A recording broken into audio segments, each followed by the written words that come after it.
played? It's in Arizona. I'm going to go 31-30. Really, you got it that The close. Arizona Cardinals. I think they're going to have a really tough time tracking down Murray. I will tell you, Murray's made me a believer. I did not think he was going to be as good as he was going to be, particularly in the beginning of the year. I didn't think the air raid offense was going to be as good as it was because I thought defenses could stop it. I'm willing to admit when I was slightly wrong. I like the way that the Cardinals play in every game. They play really, really tough. They're in a tough division. I think they see an opportunity to get a win. It's at home. I think they get the job done. And I think there's some great heroics with Tyler Murray, and they get it done 31-30. Yeah, I actually had the Cardinals winning 29-20. And going into this game, I actually thought before he got hurt, David Johnson would be more of a factor, and I think the Cardinals would have more wins if David Johnson were healthier. But unfortunately, that's not the case. But you're right. I'm definitely sold on Murray for sure. All right, we'll go to Arrowhead, where you have the Raiders making their last appearance in Kansas City as the Oakland Raiders. What are your thoughts about this? I like Kansas City. Okay. I think Mahomes and those guys are going to start to realize that they got to play a more balanced attack, and I think they'll get the W. And I think that Carr has kind of peaked a little bit. He didn't play very well last week, so I think that they've kind of lost their rhythm a little bit. And they're playing some pretty good ball in the beginning of the year. But I just think on the road at Arrowhead, they're going to give the nod to Kansas City. I think they're going to win 30-20. Yeah, I've got Kansas City 27-16. I think the Raiders get slowed down. They were humbled in New York, and they're still on the road again in a very hostile, loud environment. I've been to Arrowhead, and boy, it is loud there. 3 more games to go before we go on to other subjects. Okay, the Chargers are at Denver to take on the Broncos. I'm going to take the Chargers in this game. They had a week off. I think that, they'll go out and play well. I think Denver has a lot of issues right now, and I just think the Chargers will get the win. Score. And I think it's going to be 28-24. Okay, I'm going to go with Denver 17-14. The only reason I go that route is because teams that are warm weather struggle up in the Rocky Mountains during this time of the year. So we'll see what happens there. Two more. The Chargers have played up there a lot, so they usually play well up there. That's fine. Well, we'll find out. One of us can be right since we're on the other end. 2 games, and then we'll go on to some other subjects. Okay, Bill? New England Patriots are going to be playing indoors against the Houston Texans. I'm going to take the Texans in this game. I think that the Texans are ripe to get this win. I think that they have gone up to New England and are tired of getting beat up there. I think Deshaun Watson is going to be the difference. I think something freaky is going to happen in that game. They don't really rush the passer as well as they did before, which is the problem the Texans are having. But I think they'll figure out a way to get it done. I don't think it's going to mean anything other than it's going to make the division a lot tighter because whoever wins that division is going to be like 9-7 or 8-8. Between the Titans and the Texans and the Colts. I think the Patriots, everybody kind of knows how to attack them. And I think they know what their weaknesses are. And O'Brien, who's got so many guys on that staff that have tasted the Kool-Aid up there in New England. I just think that the Texans at home with a crowd, they've been waiting for this game for a long time. I figure they get it done. So I'm going to take them 24-21. Okay, I have the Patriots winning 31-19.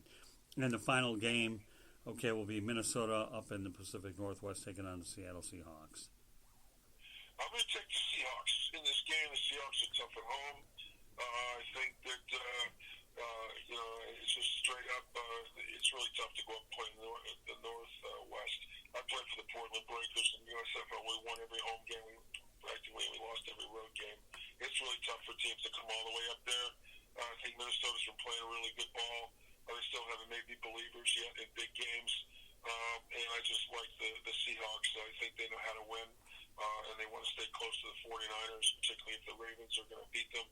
And they're going to be tied for the division lead. So they get the win up there. And I think it's going to be a close game. But I think it's going to be something like 34-30. Yeah, I've got the Seahawks winning, going away 33-21. I think Minnesota struggles up there. All right, now that we've talked about the NFL games, one league that won't be playing any more games is the Arena Football League. It just folded today. What are your thoughts about that? Well, I know a lot about the Arena League. When I played in the USFL, one of my coaches, Tim Markham, was the dean of coaches in the Arena League with the Detroit Drive, and he had the Tampa Bay Storm. And, he always had really good NFL-type guys at the positions up there. It's a totally different game. The Arena League has survived all these years because the USFL folded. I think a lot of it has to do with the fact that the XFL is coming up now. Okay, and I think there's still 5 or 6 teams that are going to float around. Jaworski's got his finger in the pie up there. There's a guy, I believe, that owns like 5 or 6 teams that I think that they'll find a market for that. Who knows, maybe they'll move all the teams to Vegas and you go into a casino and you'll gamble and just watch those arena teams play. So I think it'll never be totally dead. But to play the way it did, 10 years ago with the Orlando Predators and all that stuff, I just don't see it happening anymore because of the fact that we now have the XFL, and I just think that the Arena League has run its course. And it was really, it was fun to watch back in the day, but I think it's peaked, and I think it's lost interest, and I think that financially it's not a viable option anymore, although you'll have some really small cities that will probably continue to have teams. And I'll find out more about it when I talk to my people this week, because they got their ears to the street with the Arena Football League. So I wouldn't be surprised if it reopens again, but it's faded into obscurity, particularly since it doesn't have a TV contract. Right. Well, the XFL's coming. Let me add this to the point that many years ago I lived in Detroit. I covered an Arena Bowl, so it was neat, and I saw some Arena games. It was too bad that it did go down. But, like you say, it's run its course. And our final segment of the night, Bill, we talked about it earlier, the top 2 turkeys. Go ahead. You talk about Joel Embiid and Dwayne Haskins. Take them one turkey at a time. Joel Embiid talks too much. How do you play 34 minutes and not score any points? Right. Stephen A. was worse than I was. And I couldn't believe it when I saw that. I don't think I've ever heard that. Not even a basket, and you're out there for 3/4 of the game. Not you're at the foul line 3 times. Dude, this is a wake-up call that, maybe less talk and more ball. Okay? Haskins, please, give me a break, son. I know you got your first win, but stop acting like a 5-year-old. You're the quarterback for the Washington Redskins, all right? And you're out there taking a selfie where the coaches are looking for you to go back in there and run out the clock in your first win. That showed a level of immaturity that, quite frankly, no wonder Gruden didn't want him. No wonder Parcells was sitting back and going, I like him, but it's a polite way of saying I haven't seen enough body of work. You had 1 year there, and we had you surrounded by incredibly great athletes, okay, and then you come in, and you're not even humble, and you're saying you're this, you're that, you're this, you're that. I don't think he has the proper perspective, okay, on where he is in the pecking order. And college is not the pros. And then to go into training camp, he has not played well in camp. He's the owner's pet. The owner is the one who's controlling the shots, and that organization is going down the toilet if they don't turn this around, because nobody's going to the games. All right, they've fired the coach. The coaches that have gone through that, from Shanahan to the coaches up at Green Bay to Sean McVay, were all on the Washington Redskins staff. Right. I broke in with the Redskins. They used to be one of the smartest organizations in the National Football League. They are now the worst. All right? Why? They have an owner who will not let up as far as these coaches are concerned. Gruden is a great coach. Unfortunately, he didn't get to choose who he wanted. All right? Which I think is it's a death knell for a franchise. The next thing is you got a quarterback who's not ready and is running his mouth as if he's going to come in this league and rip it up. All right, and he didn't do very well in training camp and kind of got exposed. All right, and now he's in there, and he's sort of been thrown to the dogs, and he gets the win, and then he's acting this immaturely. Kind of lets you know they've got a lot of work to do. And I hope that they're was some in-house discipline with him by his coach. And his coach is a lame duck coach. So as far as I'm concerned, those guys are my turkeys, along with the gentleman, the defensive end, who winds up hitting the guy over the helmet with his helmet, and then a couple of days later wants to say the racial epitaph. And the only reason he did that is because he's afraid he's going to sit out all next year and lose a lot of money because he lost his cool and hit somebody over the head with his helmet. Okay, but you got to go do that. Those are my three turkeys. Myles Garrett. Okay. This is how we like to say. We'll do it this way. You feel me? You ever watch Animal House? Excuse me. All right.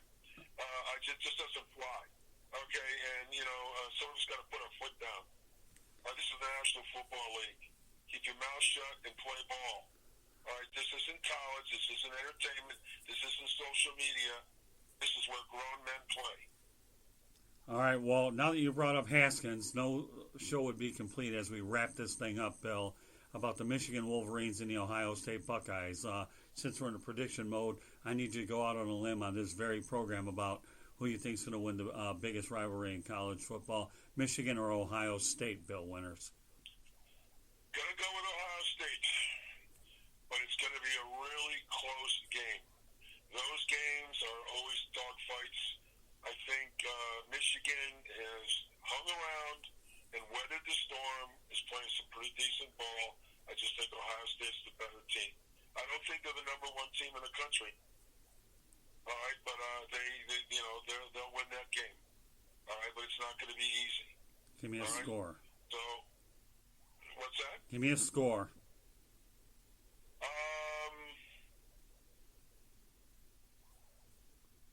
24-17. Yeah, a lot of people are anticipating it to be close.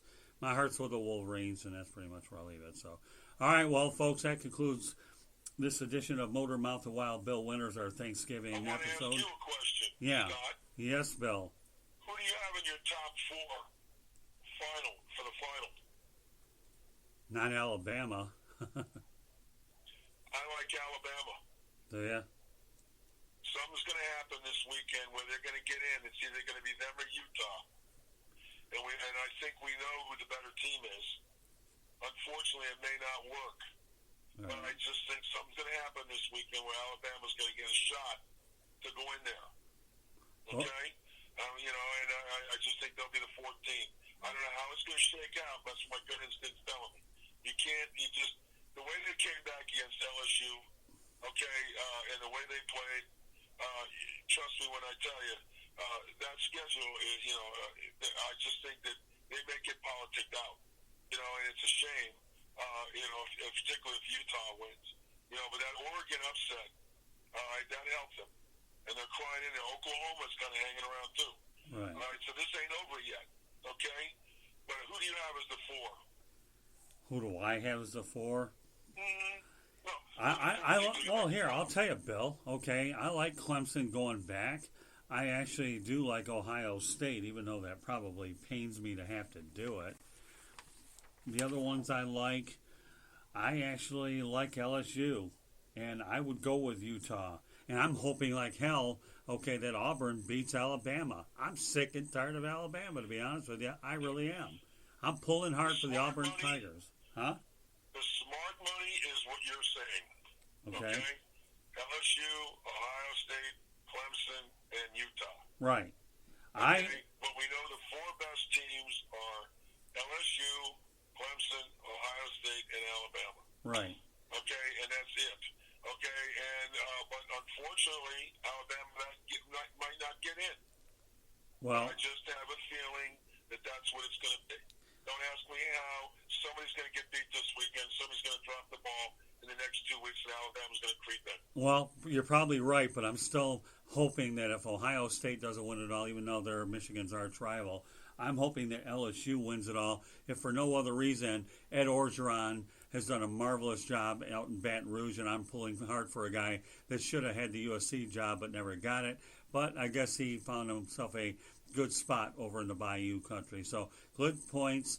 I love Ohio State. I'm a Big Ten guy.